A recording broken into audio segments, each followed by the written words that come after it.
ကဲခဏလောက်စိတ်ကူးထဲမှာပုံဖော်ကြည့်လိုက်ကြရအောင်ဒုက္ခဆိုတာဘာမှမရှိအရာရာပြည့်စုံနေတဲ့ရွှေရောင်လွှမ်းနေတဲ့ခေတ်ကြီးတစ်ခုပေါ့ဒါကဒဏ္ဍာရီပုံမင်းတစ်ခုတော့မဟုတ်ပါဘူးဒါဟာနောင်ပွင့်တော်မူမဲ့အရိမိတ်ထေရဖျားရှင်ရဲ့ဗျာဒိတ်တော်ချင်းမှာဖော်ပြထားတဲ့အနာဂတ်ကပ္ပအကြောင်းပါဒီအကြောင်းအရာတွေကိုအတူတူခီးထွက်ကြည့်ကြရအောင်ဒီဆိုမင်းကတော်လေးစိတ်ဝင်စားမှုကောင်းပါတယ်ယောက်ျားတိုင်းကနတ်သားမိန်းမတိုင်းကနတ်သမီးတဲ့လာမယ့်ခေတ်မှာလူသားတွေရဲ့ချင်းတွေကိုဒီလိုပုံဖော်ထားတာမှာဘယ်လောက်တောင်ပြည့်စုံနေမလဲဆိုတာကတော့ဟုတ်ပြီဆက်ပြီးကြည့်လိုက်ကြရအောင်ပထမဆုံးအပိုင်းအနေနဲ့ဒီပြည့်စုံတဲ့လောကကြီးအကြောင်းကိုအရင်ပြောကြတာကောဒီခေတ်ရဲ့ပြည့်စုံမှုဆိုတာဘာကိုဆိုလိုချင်တာလဲအရေးမြစ်ဒီမှာဖော်ပြထားတာကတော့အရာရာပြည့်စုံကျွဲဝါပြီးစိုးရင်ကြောင်းကြမှုလုံးဝမရှိတဲ့ခေတ်တစ်ခုလို့ဆိုပါတယ်ပထမဆုံးနဲ့အထင်ရှားဆုံးအချက်ကတော့ရုပ်ပိုင်းဆိုင်ရာဒုက္ခဝေဒနာတွေလုံးဝမရှိတော့တာပါပဲအခုကျွန်တော်တို့တွေတွေ့ကြုံနေရတဲ့အိုရာနာရာယောဂဘရတွေဘာတစ်ခုမှမရှိတဲ့ကဘာကြီးတစ်ခုကိုမြင်ရောင်ကြည့်လိုက်ပါပြီးတော့ဒီခေတ်ရဲ့တကယ်ကိုအထူးခြားဆုံးအချက်ကပတေတာပင်တွေပဲလိုချင်တဲ့အစာတော့အဝိအထည်မှန်သမျှကိုဒီအပင်တွေကနေအလွဲတကူရနိုင်တယ်တဲ့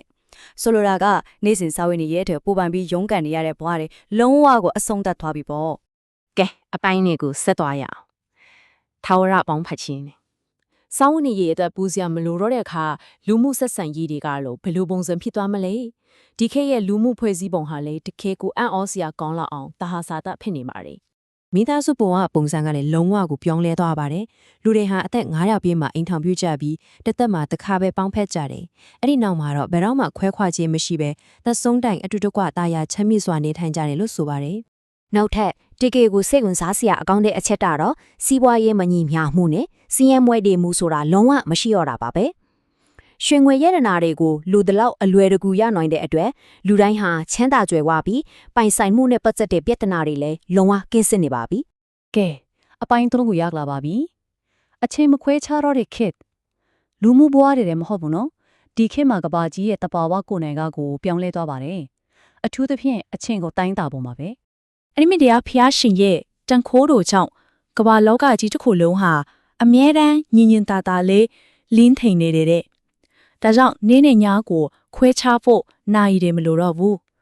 မနက်ခင်းမှာပွင့်တဲ့ပန်းညနေခင်းမှာပွင့်တဲ့ပန်းတွေရဲ့တက်တွန်တန်းတွေကိုအမိပြုပြီးတော့ပဲအချိန်ကိုသိရှိကြပါတယ်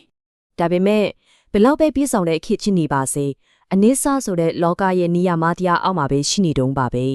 ဒီချန်ပြားစရာပြနေတာကတော့အဲ့ဒီမေဂျေယာဖျားရှင်ဟာပရိနိဗ္ဗာန်ဆံဝင်တော်မူပြီးတဲ့နောက်မှာတော့ကိုရိုရဲ့အဆုံးအမတွေသာသနာတော်ဟာနှစ်ပေါင်း2,600တိုင်တိုင်ဆက်ပြီးတည်တက်နေုံမှာပါဒါပေမဲ့အဲ့ဒီလောက်ကြီးမားကျပြန့်တဲ့အချင်းကာလကြီးပြီးသွားရင်တောင်အဆုံးသက်ဆိုတာကတော့ရှိနေစေပါပဲသာသနာတော်ကွဲပြောက်သွားပြီးနောက်မှာဘာဆက်ဖြစ်မလဲ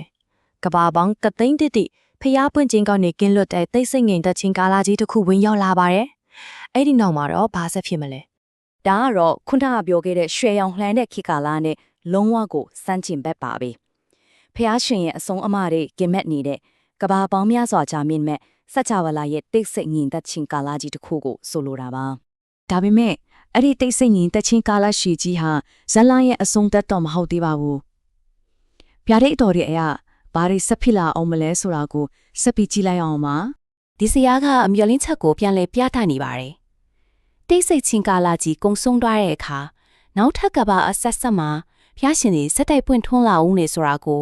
ရှင်းရှင်းလင်းလင်းဖော်ပြထားပါတယ်။ဒါကဘာကိုပြသနေလဲဆိုတော့အလင်းရောင်ဆိုတာဘယ်တော့မှအပြေတိုင်းပြောက်ကွယ်မသွားဘူးဆိုတာပါပဲ။ဖျားလုံးတော်ရဲ့အဆက်အဆက်ဟာမပြတ်မတော့ဆက်လက်ဖြစ်ပေါ်နေပြီးတန်တရားဟာအမြဲတမ်းအတစ်တဖန်အပြည့်လက်လေးလက်နေတဲ့ဆိုတဲ့သဘောကိုအလေးပေးနေတာပါ။ဒီတော့ဇလန်တစ်ခုလုံးကိုခြုံငုံကြည့်လိုက်ရင်ဒါဟာဖြောင့်တန်းတဲ့ဖြစ်စဉ်တစ်ခုတည်းမဟုတ်ပဲအလွန်ကျေပြန့်တဲ့စစ်တဝလာတန်တရာစဝန်ကြီးကြောင့်ဖြစ်နေတာကိုတွေ့ရမှာပါဒီလိုဆုံးအဆောက်မရှိလေးပါနေတဲ့စစ်ကြဝလာတန်တရာကြီးကိုတည်မြင်မိတဲ့အခါမှာကျွန်တော်တို့လက်ရှိဘဝဒီပြစ္ဆုတ်ပံအခိုက်အတန့်ကိုရောဘယ်လိုမျိုးနဲ့ပြန်ပြီးရှုမြင်သင့်မှတလဲဒီမိခွန်းကတော့အားလုံးအတွက်တွေးစရာတစ်ခုဖြစ်ကြံနေခဲ့မှာပါ